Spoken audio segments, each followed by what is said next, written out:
Hello বন্ধুরা, স্বাগতম virtual world 360 ডিগ্রিতে।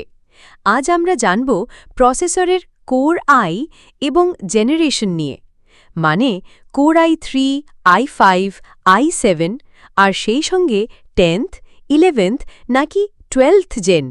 এই সব আসলে মানে কি, আর আপনার জন্য কোনটা ভালো?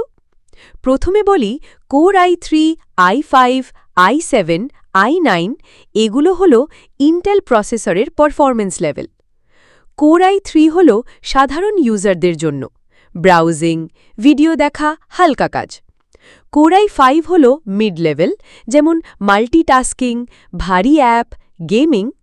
আর কোর i7 ও i9 হল হেভি ইউজারদের জন্য, video editing, graphics, gaming, productive কাজ।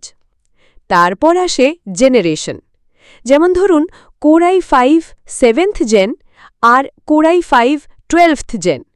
দেখতে একই রকম লাগলেও 12th জেন অনেক বেশি ফাস্ট, এনার্জি এফিশিয়েন্ট এবং আপডেটেড, কারণ প্রতিটা নতুন জেনারেশনে ইন্টেল প্রযুক্তির অনেক উন্নতি আনে।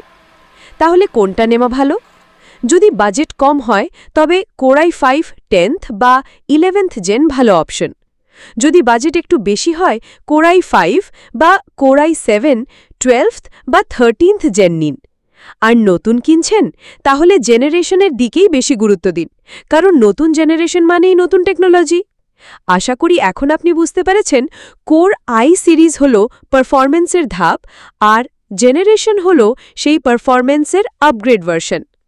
কমেন্টে জানাবেন আপনি কোন প্রসেসর ব্যবহার করছেন। ভিডিওটি ভালো লাগলে লাইক, শেয়ার আর সাবস্ক্রাইব করতে ভুলবেন না। দেখা হবে পরের ভিডিওতে। ততক্ষণ ভালো থাকুন, নিরাপদে থাকুন।